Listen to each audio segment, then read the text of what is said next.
Here we go. I'm always bored in my high school as a student. What can I do to be inspired? How about that? Does that sound good? Ooh, inspired. Yeah. Generate and refresh ideas. Extracurricular, clubs, school events and activity. Everything's outside of school.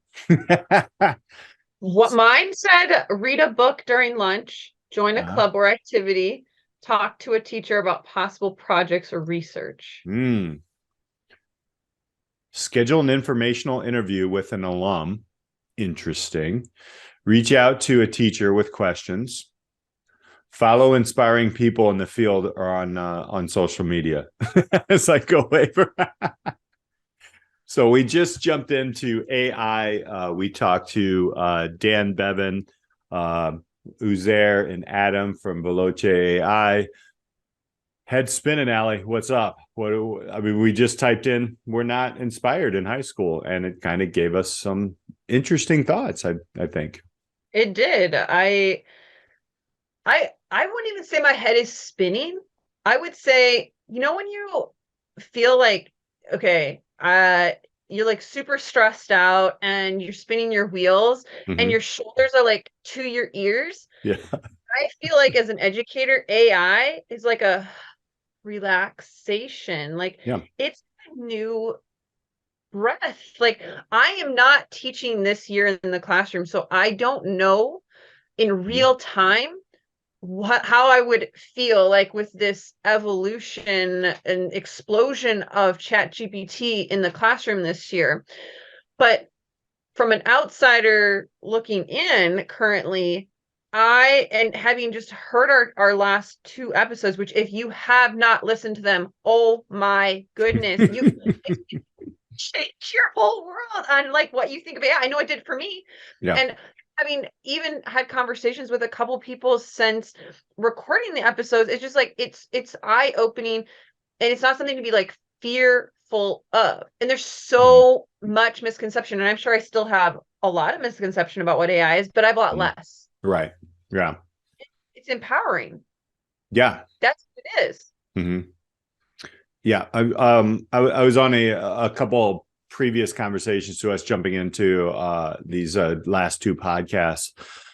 It's interesting. A couple of the conversations are very interesting in the fact that there's innovation here. There's like this is very kind of it makes you curious as a learner, as a teacher, as an educator.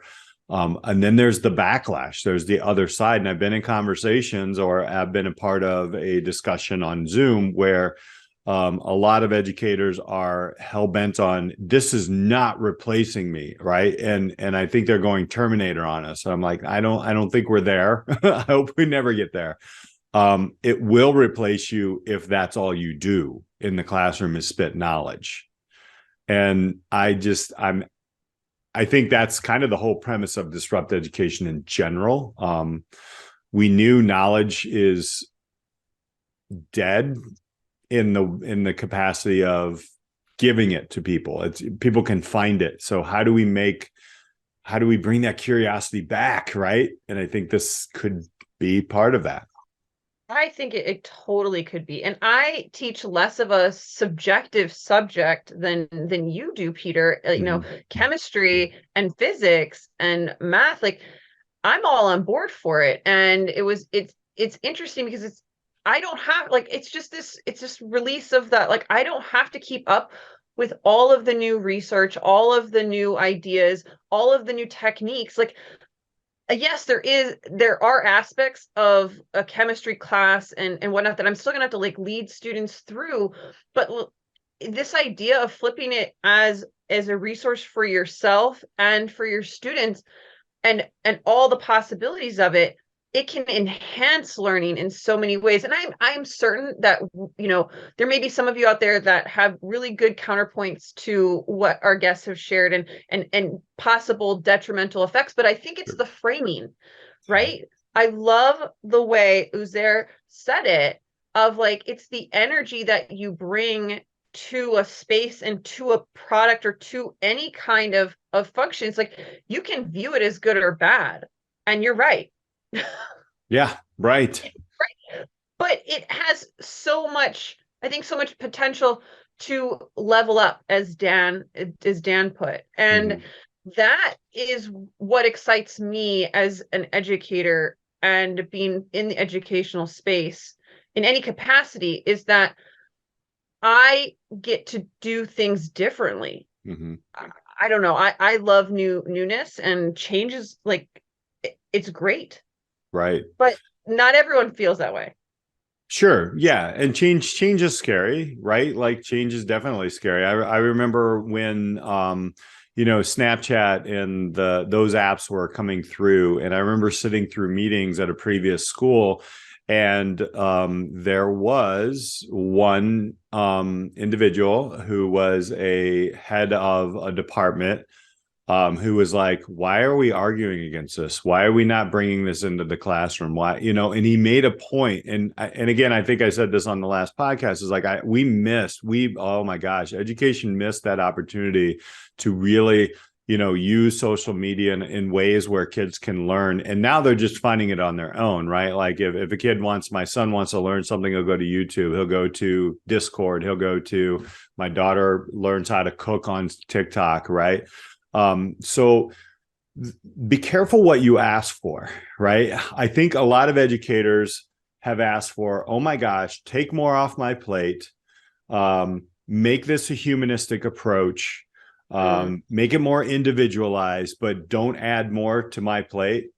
Yeah. Isn't that what this is? Like, that would be my argument. I don't know. I totally think so. It can individualize the learning in a way that there's no way one human could do. As someone who cares deeply about my students and like their ability to master and learn chemistry at the highest level that was possible for them, I oftentimes, one of my biggest frustration pieces, like I was like, there's not enough of me. Like there's not enough time. Right. Like educators are pressed to the max with 100+ students a day.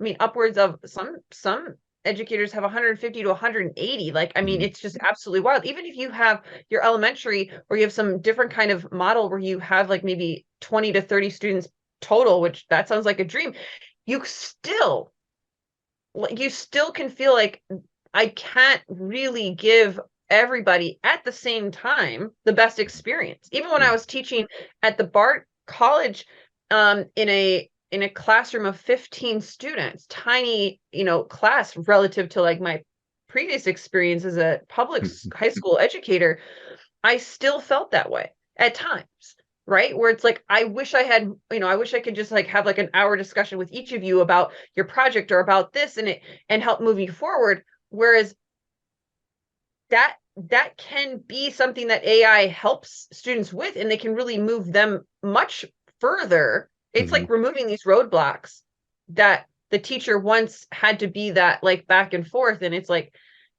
it really can allow you to shift more of your time into other areas that maybe you don't even know. You didn't even know because you haven't even had the capacity to think about them. And that's a wonderful way to think about AI in my mind. And just that's what I mean. It's like this release of tension or pressure, or just like you can view it that way. That's what I think is really beautiful about it.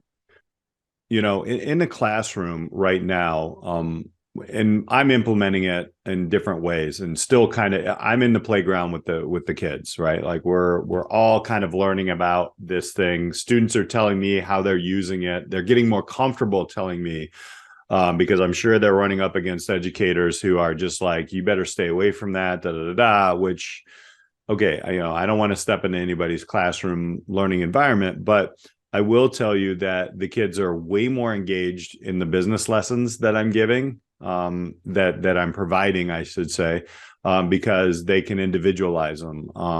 We just did a presentation for a local business. I was talking about that in Dan Bevan's one where a kid did the entire ending of the presentation and kind of played around with it with Chat GPT.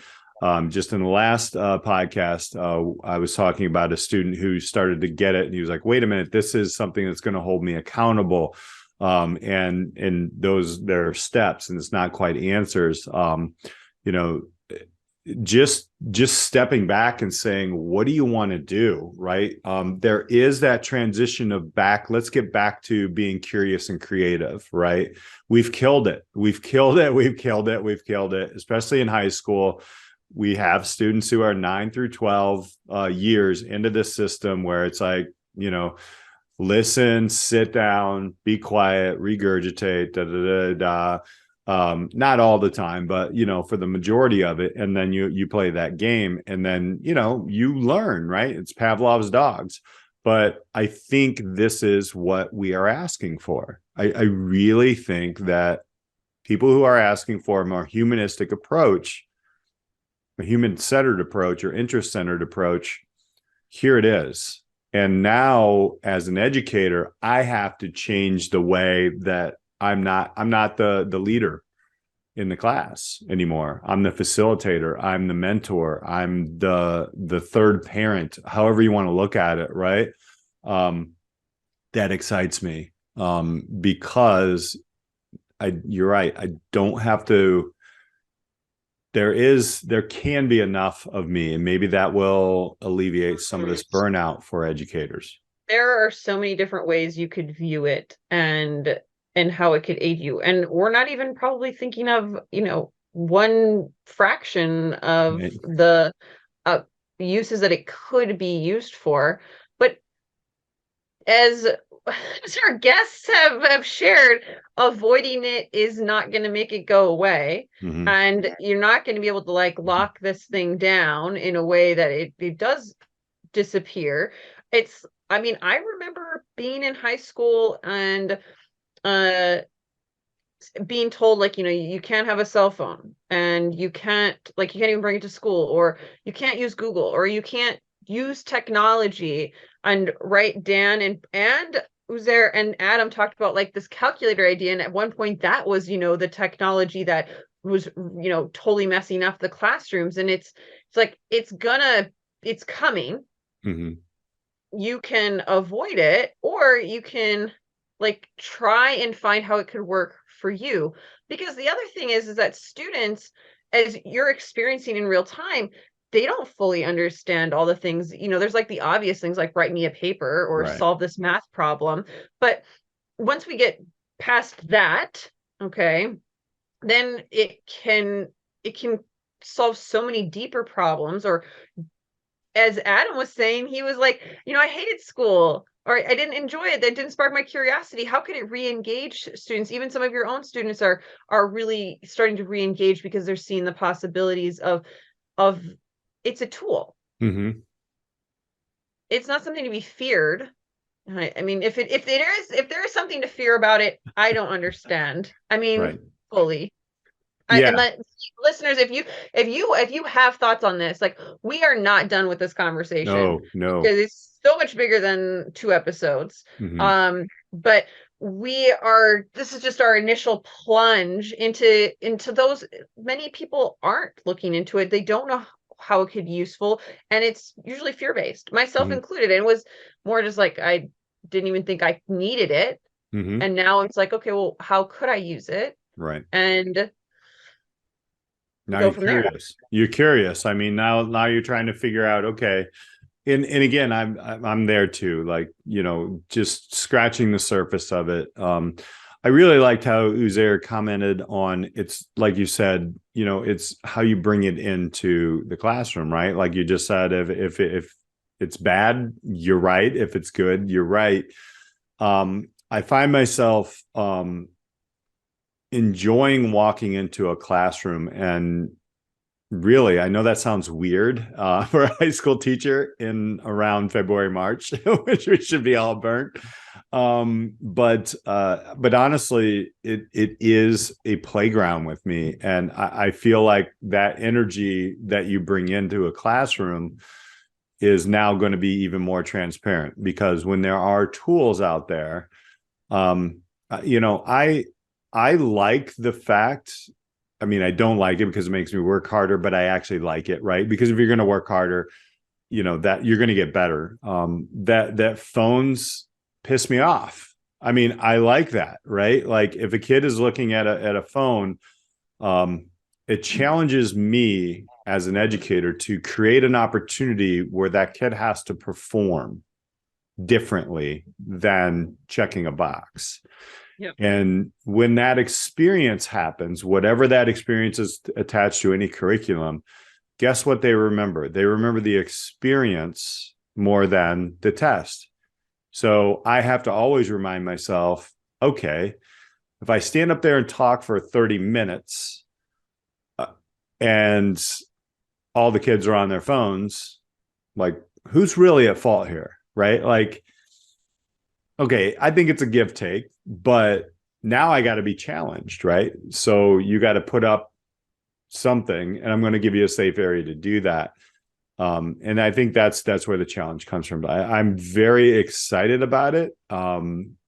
It will be difficult. It is difficult, but I also think I wanted to pick your brain because you have taught at the post-secondary level. Yep. I have been a receiver of information at the post-secondary level. Is this going to is this going to change there? I mean, because what's going to happen? Like, how is it? I'm very curious to see how this whole transition is going to happen. I have limited experience here, Sure. in post-secondary. However, I think it'll take actually longer for it to maybe make the waves that it is at the high school level. Mm-hmm. And I think it's because colleges, simply by their size and separation of like departments and people, and you're kind of even, if you feel isolated as like a K through 12 educator, you're like, I feel like I don't even see my colleagues that often, or we talk that often.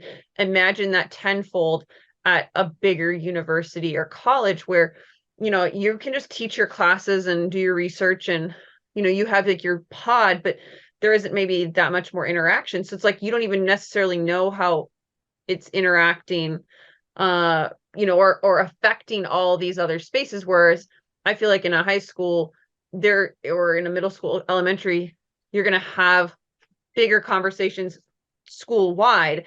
Mm-hmm. I remember there being an email go out and saying, like, if you haven't heard of ChatGPT, here's what it is. Here's some things to think about and whatnot at the college level. And I mean, if the students are using it, then they're using it. And you as a professor or an educator, how you address that or talk about it, I is kind of up to you. I remember them telling us to say and put in our syllabus something about ChatGPT. And I was like, this class isn't like, it's so much participation and like your thoughts. And I guess if a student is going to try and like ChatGPT their way through the course, like we've missed the boat. Right. Yeah. Right. I'm personally concerned about it. But again, it's like how you frame it. I mean, kids are going to have to come up with these creative ideas and then implement them in this course. Well, I mean, even if an AI did come up with the idea, they had to present, they had to defend it. The AI wasn't doing that. Right. And so cool. If the AI, if one of my students used AI to come up with some other ideas and I didn't know about it, then they were good ideas and I didn't know about it. Yeah. Yeah. Yeah. It's that's what really honestly excites me because, somebody said it a long time ago. It's not my quote, but I love this quote is the unicorns are going to eat the dinosaurs. Right. And I really, really believe that. And this quote was said like in 2015. Man, I would have to remember who said this. It was an amazing dude. I met out at Draper University in California. It was awesome.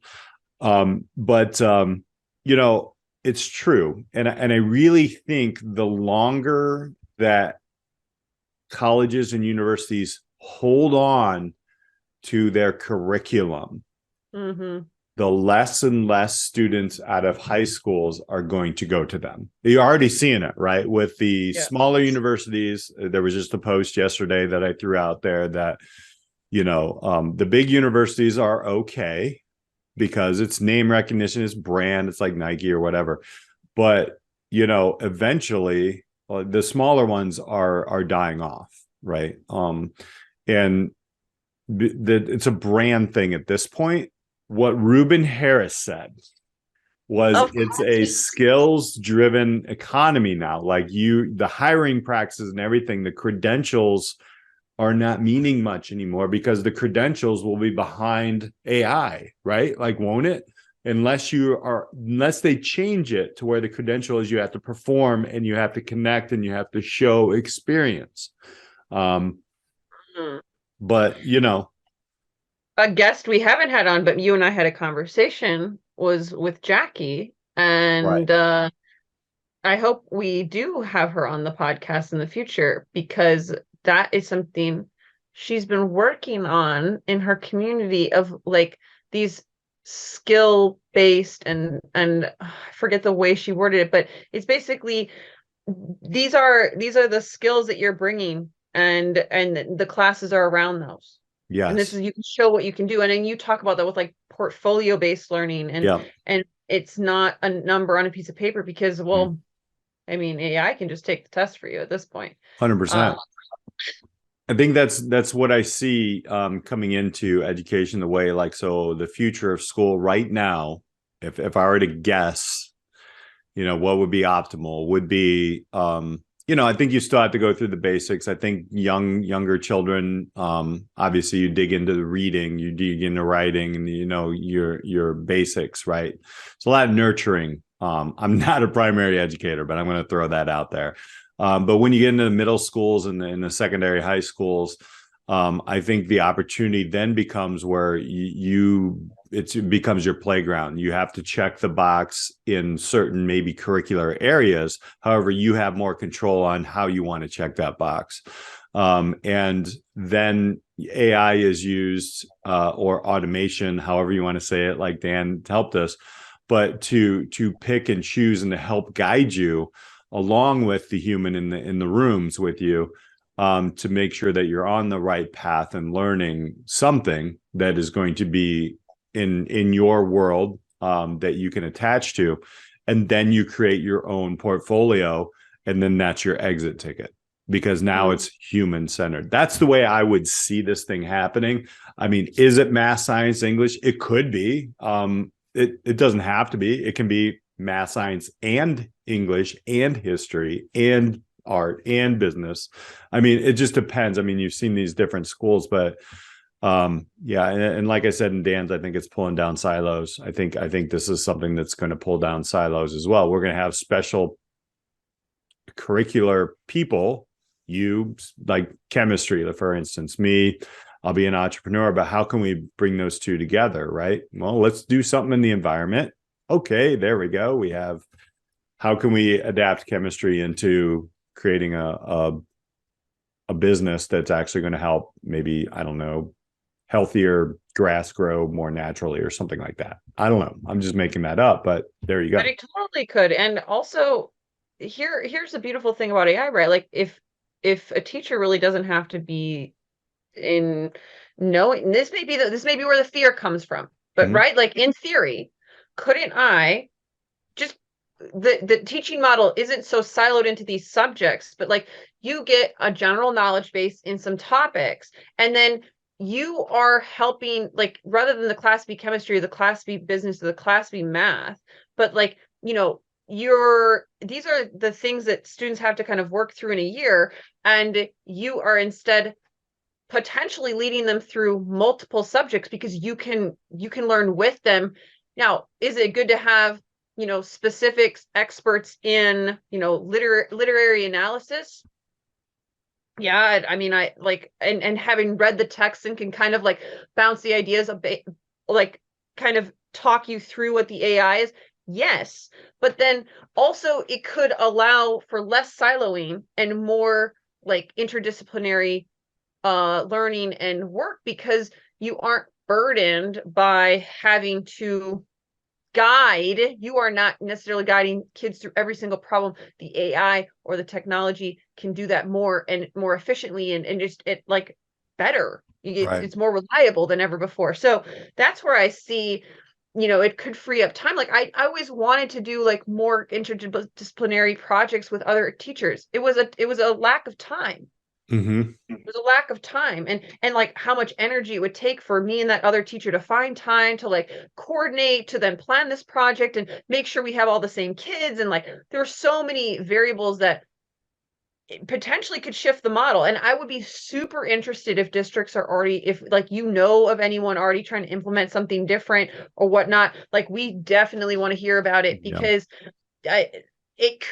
there's definitely going to be like innovators who are seeing like the potential for this and how it could blow up a school in a good way. And I put that in quotation marks. If you can't see me, if you're listening to this on podcast, but it's like, it could really, it could, be a good thing, like a good explosion of newness. Yeah. But I don't think people associate newness with good as much as they maybe should.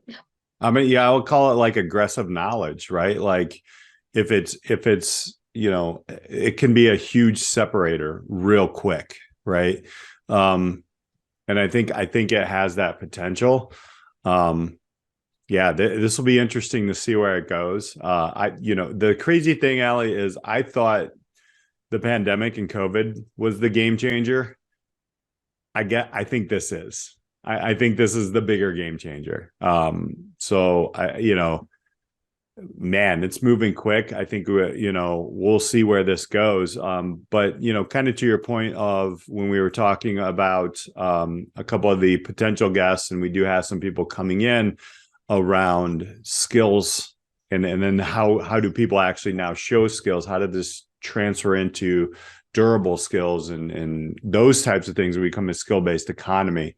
That's where we're going. And we're going to be asking those questions in the next couple of episodes here.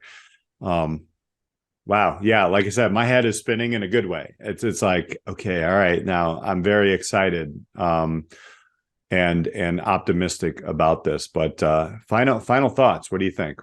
Putting our two guests together, we have the, how do you get better answers? You ask better questions, or you have a better tool to use from Dan. And then I asked this to Uzair and Adam about, like, is the struggle worth removing? And and along with Dan, it's all about this shift of mindset that it's not going to solve all of our problems. It's not a magic wand, and that it allows our minds and stuff to open up to new possibilities that we wouldn't be able to reach on our own. And so I think, that's a good frame for Intro to AI, this series. And it is definitely an intro. We're going to be having more conversations with, there's a lot to uncover here. But again, if anybody out there who's listening knows a school district, or it doesn't even have to be a district. It could be a micro school, it could be a home school. Like, how are you using this? Let's talk. Reach out to us, and we'd love to talk. Thank you all for hanging out with us. We're just at the tip of the A in AI. How about that? We'll say that.